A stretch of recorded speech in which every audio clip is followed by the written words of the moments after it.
before he worked here, they gave him a card for infrastructure security, basically a get out of jail free card. And all the police have these badges. They're supposed to keep them away. And they're saying, oh, yes, the American people are the terrorists. The British people are the terrorists. Homeland Security's for them. Martial law's coming. A war is coming. David, continue with what the police officer told you. Well, the police officer, who was a friend of this traffic warden, he called him aside one day and said, look, because I'm a good friend of you, I'm going to tell you this. But he said 5 times in the conversation, you must not tell anyone else. And what the police officer said was that he had a job in that county, and there was someone like him in every other county of the United Kingdom. And their job in the police force was to prepare for a coming war, which they knew was coming, and they were preparing for it well in advance. And that the military and the regular police were going to be used to meet what they knew was coming in terms of civil unrest in the streets when that war started, and then the build-up to that war. And he said, you people, traffic wardens and private security guards and other such people, are going to be given powers that the police normally do, so that you can do those things while we're dealing with the civil unrest as a result of this war. And very, very shortly after the traffic warden contacted me, the government changed the name of traffic wardens from traffic wardens to civil enforcement officers, and gave them more powers, not all the powers, but more powers that the police normally do. And then about 6 months later, the government announced a new type of person called accredited persons. And these were, wait for it, private security guards and all the kind of people that the policeman had listed who were going to be given the right to stop and question people, to hand out certain fines, to hold them till the police arrived. And it's all part of this layer-by-layer building of self-policing, the people self-policing each other. Because, of course, when there's a few of you and you want to control the many, there's not enough of you physically to do it. So you have to get your target population, or many of the people within it, to police the target population. You have to get the sheep herd to police each other, so they don't need so many sheepdogs externally and shepherds externally, that the sheep are doing it for themselves. And this is what's being built all over the world, and this Third World War is definitely in the agenda because it's a massive problem which will be in need of a global, because of the global nature of the conflict, a global solution, which will be the final move to this structure we've been talking about all these years of world government, world army, and all the rest of it. And of course, the world army will be justified by the only way to stop war is to have one world army, and then no one can fight each other in terms of major conflicts anymore.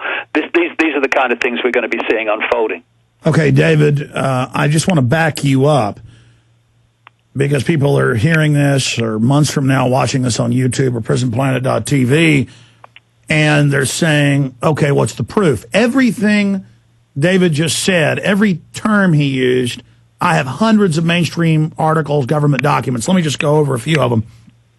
Here in the United States, they are preparing paramilitary police. It's announced by the Air Force, the Army. They have regular Army in Tennessee without warrants, running warrantless checkpoints in the newspaper. Northcom has announced that they are to take on the American people. The Homeland Security documents, DHS documents we broke that made national news state the #1 threat is returning vets, gun owners, that the whole Homeland Security system is for us. The British Ministry of Defense 10-year report, London Guardian reported on it, but it was declassified, 120 pages, was put out in September of 2007 and said in the coming next few years, the public would rebel against the corrupt government, but that their job was to suppress the public to bring us into this new world order. And it said they will, even if the British people, they say, try to march on London, they will use neutron bombs on them. And then Dick Cheney said in the PNAC document, September 20th, 2000, Rebuilding America's Defenses, that they would use race-specific bioweapons on us. And now another layer under the paramilitary, the spooks, the paramilitary, the police, the traffic wardens, auxiliary tattletales. There's now the trusted traveler North American hemispheric card. And if you have that flying internally, say from Austin to New York, you show that and go through the head of the line. So they're already making it that if you waive all your rights and take the special card, you get to the head of the line. Then they're just going to make it mandatory for everybody. David Icke. Well, that's what they do. I mean, they say, oh, this will be voluntarily for the people to decide if they want to have it, like identity cards and stuff like that. But what they then do is make it so difficult to operate in society without one of them. And eventually they say, well, look, there's so few people don't have them now, everyone might as well have them by law and all the rest of it. These are the techniques they use. And, of course, as we've talked about before on the show, Bush was the problem part of this presidential handover, and Obama's been brought in as the person offering the solutions. And, of course, the solutions are going to be the unfolding agenda. And one of his solutions, of course, is this civil army, in effect, that he's been talking about and Rahm Emanuel's been talking about.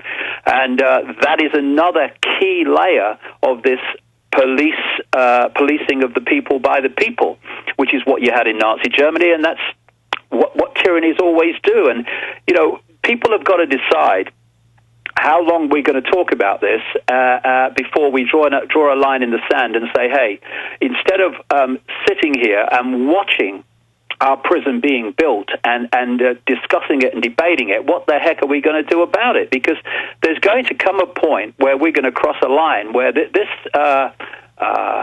momentum is going to be very difficult to turn back. It needs a lot of people with a lot of focus and a lot of disconnection of backsides from sofas now before this gets completely and utterly out of hand.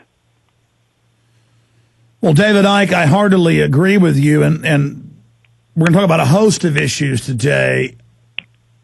And later in the next hour, let's get into some of your ideas for solutions and breaking free of this matrix.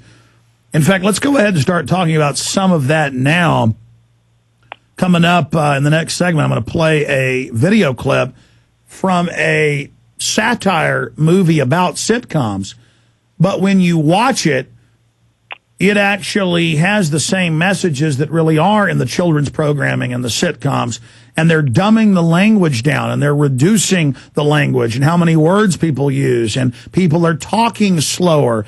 And people don't even understand common words now. People are being inserted into the matrix as the eyes tie into the television and the computers, and people are texting to their friends who are 5 feet away instead of talking to them.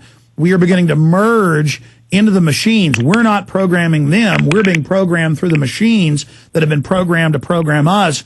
And the consciousness is closing down with large swaths of the public, while at the same time, another large group is exploding their awakening, and how you see this battle unfolding as we rush towards what the establishment calls the singularity. So, David, what's your take on that? Oh, sorry, I thought we were going to a break. No, I'm saying when we come back from break, I'm going to play a clip, but I mean now... Oh, gotcha. I thought we were going to break now. No, I mean, this is my area, really, in so many ways, because particularly since about 2002, 2003, I've really gone very, very deeply into the nature of reality, which not many people tend to do. And when you start to realize what reality is, my goodness, does society as it's structured and the way it's structured start to make perfect sense. First of all, it's so important to realize the difference between the body and consciousness. It's not the same thing. Now, we may have differing religions, different people listen to this show, but one thing is kind of common to them, is that some kind of consciousness, soul, whatever you want to call it, is apart from the body and leaves the body at what we call death. Therefore, the body and the soul, the consciousness, whatever you want to call it, are not the same thing.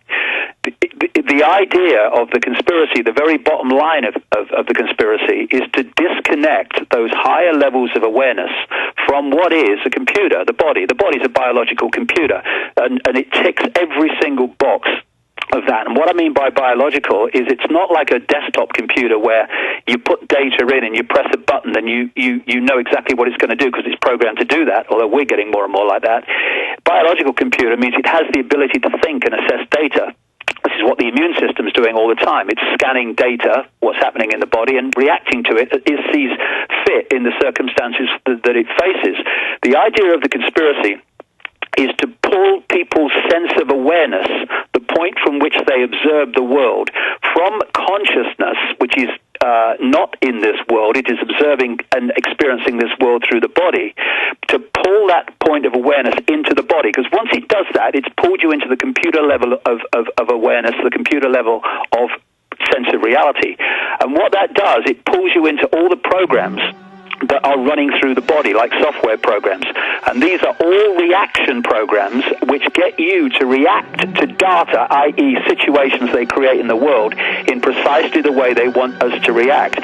So we become little more than biological robots, which is where most people in this world are. More and more, I mean, I've always known this concept to be true. This, the scientists and mind warfare experts say it themselves, but now I'm consciously really realizing it. Stay with